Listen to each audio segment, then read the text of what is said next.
Hi, in this video, I'm going to show you how to do typesetting on INKR Studio. So I'm going to start with this bubble that has been translated but not done with typesetting yet. So if I click on the bubble, you can see that the typesetting mode is right here next to the translation tab. You can click around or press R on your keyboard to switch between these two tabs. So I want you to take a close look at this text layout options because this is very unique on Studio. It allows you to fit your text into a bubble. So if I click here, then my text will be nicely wrapped inside this bubble shape. What Studio does is basically is going to calculate the text size or the line breaks so that your text will be easy to read enough while it follows the shape, the curvy shape of the bubble. If you want to change your bubble or Studio wrongly detects your bubble, then you can click here. You can scroll to find a bubble that you want your text to be linked to, and then you draw a rectangle shape around a bubble to link your text with that bubble. Here it also has another option, which is fit to rectangle.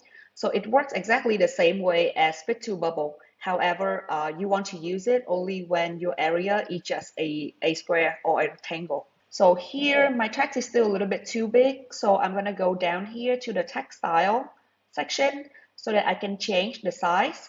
So you can actually change the font to whatever you want. You can change all the weights or bold or italic, or you can change the alignment of your text or the size or the line height here. So I'm going to just adjust the size to somewhere around 27, I think. Okay, so it looks good now. So that's it for this bubble. Now let's move on to the next thing, which is the sound effect right here. So if I click on the sound effect, I wanted to leave it as none because there's no bubble or rectangle right here.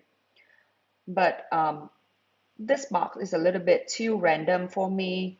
I want it to be nicely fitted, as in it's going to wrap around my text. So I'm going to click auto width and auto height right here.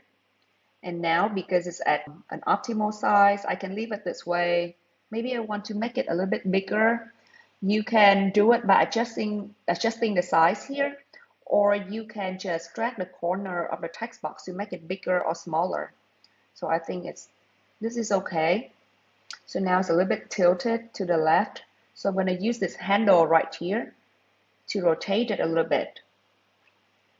Now I'm going to make it bold. And I'm going to change its color to white. Now I can also add a pink shadow around it. I'm going to click on shadow right here. And if you can see this button right here, this is the button for you to pick a color anywhere on your canvas. If I click it, then I can go to this spot and I can use this pink color. Adjust it a little bit so that it pops out. Basically, I have it. You can also adjust these properties. For example, the distance, which is basically how far the shadow is from your text. This is the angle, which is like you want the shadow to be casted from above or below or left or right from the text. And this is the blurriness of the shadow. So I think I'm going to keep it at around like 8. So it's clearer, a little bit clearer. So that's it. This is similar to this one right here. So I have done the sound effect. I've done the bubble. If you have further questions, please drop them in the comment below so that we can address in later videos. Thank you.